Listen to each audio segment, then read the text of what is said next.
How did one man rise from an obscure island to dominate nearly all of Europe? Napoleon Bonaparte wasn't just a military genius, he rewrote the rules of warfare. In just a few years, he crushed armies, toppled monarchies, and built an empire that terrified even Britain and Russia. But what made him unstoppable? Was it strategy, leadership, or something even more powerful?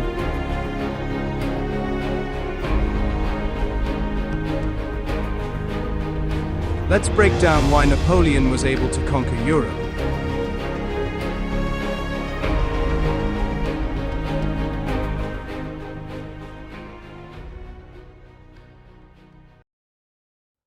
Throughout his 2-decade-long military career, Napoleon Bonaparte commanded his troops in 60 battles, winning over 50, with only a handful of defeats.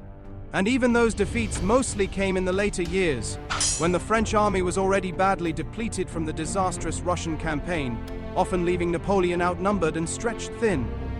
Napoleon's own brilliance played no small part in this stellar military record. But it was only part of the equation. In order to understand why Napoleon's military machine became the most feared force in Europe, we need to travel back in time a bit. With the introduction of gunpowder and the return of the pike to European warfare, the battlefield changed forever. Unlike knights and elite warriors of the past, pikemen and musketeers were easier to train and deploy, and suddenly, rulers could raise vast armies, drawing from a much larger pool of soldiers than ever before. From the 16th century on, the size of European armies began to skyrocket. But there was a catch. Most of these forces were only assembled for war. Take the Spanish army of Flanders, for example. During peacetime, it numbered fewer than 20,000 men, yet in times of war it ballooned to over 70,000. Why, you may ask? Money. Even as monarchs began to extract more wealth from their kingdoms, they still couldn't afford to keep large standing armies on a permanent base.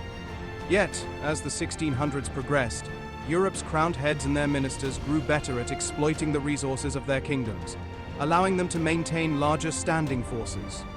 Leading the way was France under Louis XIV, followed by Austria, Russia, and Prussia, turning these four into the dominant powers of the continent. And those who failed to adapt? Woe fell onto them. The once feared Ottoman Empire, a giant on Europe's doorstep, fell behind in military innovation and suffered the consequences. By 1700s, the Austrian Habsburgs had driven them out of Hungary. The Polish-Lithuanian Commonwealth fared even worse, vanishing from the map entirely as its neighbors carved it up. But even as European armies became larger and more professional, they had glaring weaknesses. For one, morale was an issue. Though social mobility through military service was possible, the chance to rise through the ranks was still quite slim, leaving a military career unattractive to the majority of commoners. As a result, European rulers relied on mercenaries, peasant conscripts, and sometimes even press-ganged men who had little loyalty to their cause and often deserted at the first opportunity. Another major weakness was mobility, or better said, a lack of mobility. Most armies relied on supply depots scattered across strategic locations. If they strayed too far, they had to depend on slow-moving wagon convoys for food, fodder, and ammunition, grinding their movement to a halt. And then there was leadership. While military academies were spreading, many high-ranking officers still owed their positions to a combination of birth, wealth, and court relations rather than skill. Most generals were also quite cautious, avoiding risky pitched battles in favor of sieges, turning the conflicts of the age into wars of attrition.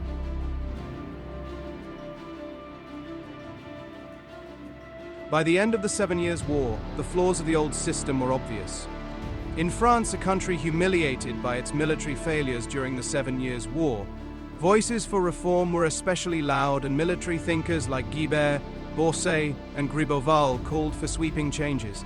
Under the supervision of Gribeauval, the French artillery was revolutionized, making it lighter, deadlier, and more mobile.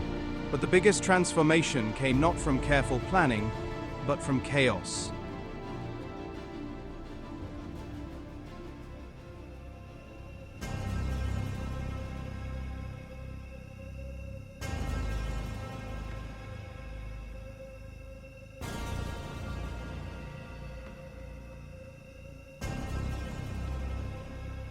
With the French Revolution rapidly radicalizing, the old aristocratic officer corps of the Royal Army fled en masse. Some estimates suggest half of France's noble officers abandoned their posts. While the officer corps was decimated by desertion, thanks to mass conscriptions, the army's ranks were swelled in the mid-1790s. With the army greatly expanded and so many officers gone, the only solution was promotion by merit. This meant that compared to other European armies, in the French Revolutionary Army, an almost unheard of meritocracy became possible during the War of the First Coalition. This was how an entire generation of gifted commanders like Jean Lannes, Joachim Murat, Michel Ney, and most of all Napoleon Bonaparte rose through the ranks. But the revolution didn't just change leadership. It also forced the French military to rethink how it moved and fought. Lacking a proper supply network to feed its greatly enlarged army, French armies had no choice but to live off the land. This often left them undersupplied, but it also made them faster than their enemies. By the time Napoleon took power in 1800, all the ingredients for his war machine were in place. But it was his genius that took them to the next level, his greatest creation being the corps d'armée system. Instead of marching as one massive force, Napoleon divided his army into self-sufficient mini-armies, each numbering between 15,000 and 30,000 men. Each corps was strong enough to hold its own in battle, but small enough to move quickly and live off the land. They would march separately, but always within a day or two of each other. Thus, if one corps encountered enemy resistance, nearby allies could rush to the fight, overwhelming the enemy before they could react. This combination of speed, flexibility, and coordination was unlike anything Europe had seen before. It allowed Napoleon to outmaneuver his enemies, sometimes literally running circles around them.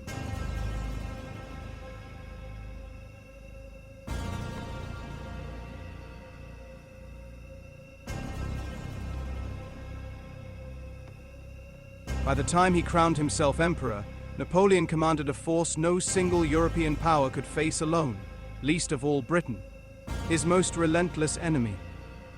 Britain's mighty navy foiled any hope of a possible French invasion across the Channel, but her small standing army meant that if Napoleon was to be defeated, it wouldn't be just British troops doing the job. Instead, Britain had to bankroll continental coalitions, enlisting Europe's great powers, Austria, Prussia, and Russia, to take on Napoleon. In theory, these nations had plenty of reasons to oppose France. The rapid French expansion into Italy and Germany came at the expense of both Austria and Prussia, while the revolutionary ideals that Napoleon embodied sent chills down the spine of Russia's Tsar. Yet, while these powers all had their grievances, actually coordinating them into an effective coalition proved disastrous time and time again. During the wars of the Second, Third, and Fourth Coalitions, Britain never succeeded in uniting all three powers against Napoleon at the same time. In 1799 to 1800s, Austria and Russia stood together, but Prussia remained neutral. In 1805, Austria and Russia once again fought Napoleon, while Prussia hesitated, only to begin mobilizing just as Napoleon's stunning victory at Austerlitz shattered the coalition entirely. In 1806, Prussia finally joined the fight too, but Austria chose to sit out this conflict, while Napoleon crushed the Prussians at Jena, Austerlitz, even before the Russians were able to arrive in force. The fiasco of the War of the Fourth Coalition wasn't the only time either when coalition armies failed to properly coordinate their campaigns. In 1800s, Tsar Paul of Russia suddenly withdrew his troops after falling out with Austria. In 1805, by the time Russian forces reached Central Europe, Austria's army on the Rhine had already been annihilated at Ulm. Time and again, these delays allowed Napoleon to defeat his enemies one by one, never having to face their full strength at once. Had the Allies been able to coordinate better, their superior numbers could have compensated for their inferior quality, but their failure to do so sealed their fate. Meanwhile, Napoleon wasn't just winning battles, he was also winning allies. In Germany, Italy, and Poland, he cultivated supporters, either installing loyal regimes or winning over existing ones, ensuring that when war came, France wasn't fighting alone. One of Napoleon's most significant diplomatic success was the creation of the Confederation of the Rhine in 1806. Its predecessor was the Holy Roman Empire, an old but fragmented entity already on the decline, and Napoleon shattered what remained of it after his victory at Austerlitz. In its place, he established a coalition of German client states, led by Bavaria, Saxony, and Württemberg. These states had long been overshadowed by Austria and Prussia. Napoleon's promise of protection and territorial expansion made him a more attractive patron than the old order. In return, these German states contributed tens of thousands of troops to Napoleon's campaigns. By 1809, Napoleon's German allies provided over 100,000 men and came in very useful for the French emperor, who had earlier redeployed parts of his forces to Spain. Napoleon's control over Italy was even more direct. Having first conquered northern Italy in the late 1790s, he dismantled the old aristocratic regimes and replaced them with French-backed republics and kingdoms. The Kingdom of Italy, with Napoleon himself as its ruler, became a key satellite state, supplying both money and manpower to the French war effort. By 1812, Italian forces fighting for Napoleon numbered around 50,000 troops, many of whom fought in Russia and later in the desperate campaigns of 1813 to 1814. The Neapolitan kingdom, ruled by Napoleon's brother-in-law Joachim Murat, also contributed forces, though Murat would later betray Napoleon when the empire began to crumble. While French domination was far from universally welcome, for many Italians, Napoleon represented progress and an improvement compared to the reactionary monarchies that had earlier dominated Italy. Perhaps Napoleon's most fervent supporters came from Poland. The Polish-Lithuanian Commonwealth had been partitioned out of existence by Austria, Prussia, and Russia in the late 18th century, leaving Poles longing for a chance to restore their nation. Napoleon offered them exactly that. After defeating Prussia in 1807, Napoleon created the Grand Duchy of Warsaw, a Polish client state that gave Poles hope for full independence. In return, Polish forces took up arms for Napoleon, forming some of his most loyal and disciplined troops. By 1812, Napoleon's Polish allies provided around 98,000 soldiers, including the legendary Polish lancers and cavalrymen who fought in nearly every major battle of the Napoleonic Wars. When it reached its peak, the First French Empire wasn't built on French bayonets alone, but rather by securing the loyalty or grudging submission of Germany, Italy, and Poland. Napoleon transformed France's war effort into something much larger. The armies marching under his banner were a multinational force, drawing upon the manpower of conquered and allied nations. While Britain financed Napoleon's enemies, Napoleon forged alliances through conquest and reform, building a coalition of his own that allowed him to reshape Europe.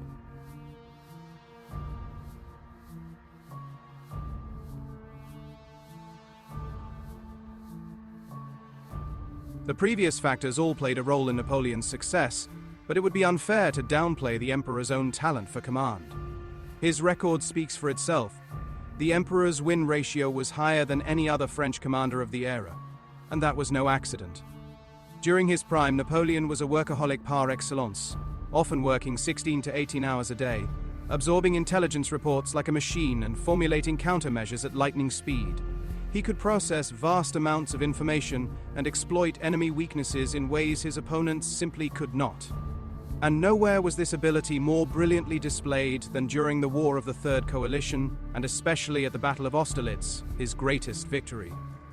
In 1805, when the Third Coalition formed against him, Napoleon was in northern France preparing for a potential invasion of Britain.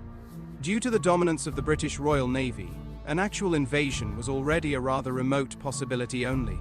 But British Prime Minister William Pitt wasn't willing to wait, and he was adamant to crush French land power also.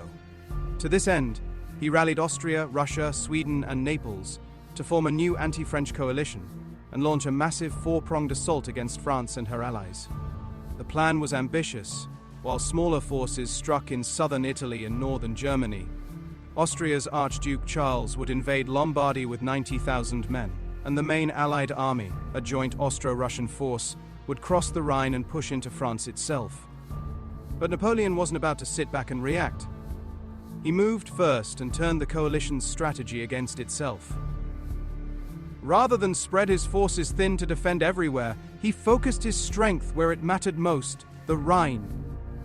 He struck into Germany before the Russians of Kutuzov could even arrive, forcing General Mack and the bulk of his army to surrender at Ulm. It was a devastating blow for the Allies, But the war was far from over just yet. Despite French attempts to destroy his force, General Kutuzov was able to escape his pursuers and linked up with other Russian and Austrian forces to form a roughly 80,000-strong coalition army. In Lombardy, Archduke Charles initially waged a cautious campaign, but once he learned of Max's demise, the Archduke began to retreat towards Vienna. Though he was unable to save the capital, Charles succeeded to link up with the army of his brother to form a second formidable coalition army. While the Allies now had two strong field armies, Napoleon's strategic situation was deteriorating rapidly. Though the French captured Vienna in November, as they advanced further into the Austrian Empire, the supply lines of Napoleon's army grew to enormous length, forcing him to divert a significant portion of his army to guard his supply lines and flanks, reducing his field army drastically. To make the French emperor's life just a tad more complicated, the prospect of Prussia intervening in the conflict became very serious by late November, as King Frederick William ordered his army to begin mobilizing. Napoleon needed to force a battle, and fast. But how do you lure an enemy into fighting on your terms? You make them believe they've already won. Napoleon feigned weakness. He opened negotiations, acted hesitant before enemy envoys, and deliberately pulled his troops back from the Pratzen Heights, a key position on the emperor's pre-selected battlefield. His goal? To convince the Allies that he was vulnerable, that this was their moment to strike and finish him off. The deception worked. Tsar Alexander of Russia, eager for glory, overruled cautious voices like General Kutuzov and Emperor Francis of Austria and ordered an all-out attack, believing Napoleon was on the ropes. But in reality, Alexander was walking straight into a trap. Though Napoleon was confident his army had the measure of the Allies in any condition, a simple victory was not enough now. At Austerlitz, he needed to crush his enemies and inflict on them a defeat that was sobering enough to convince the Allies to end the war immediately. To achieve it, Napoleon came up with another deception. In deliberately chaotic fashion, his troops had already retreated from the Pratzen Heights, but to tempt his enemies even more, the emperor left his southern flank much weakened, hoping the sight of his weakened flank will be enough to convince his enemies to attack. The plan worked out to a treat, and the Allies proceeded just as Napoleon expected. The Allied attack against the weakened French flank left their own center weakened in turn, presenting Napoleon the chance to launch his own attack and first cut the Allied army in half, then swing back and capture a significant portion of the Allied forces attacking his southern flank. By the time the Battle of Austerlitz was over, Napoleon had his decisive victory, and the Allied army was scattered. A demoralized Emperor Francis met Napoleon the following day, and agreed to open negotiations for a treaty to end the war. The War of the Third Coalition was Napoleon at his absolute peak, with the French Emperor showing his genius both on a strategic and tactical level, outwitting his enemies at every turn to transform several disadvantageous situations into an outright victory. Austerlitz wasn't just a victory, it was a masterpiece. The perfect display of what made Napoleon such a fearsome enemy. At Austerlitz, Napoleon wasn't just a great general, he was at the height of his power. It was the kind of victory that shaped the course of history. Yet, in his greatest triumph, were already visible the potential seeds of defeat that signaled that even the brightest stars eventually fade. But that's a topic for another video.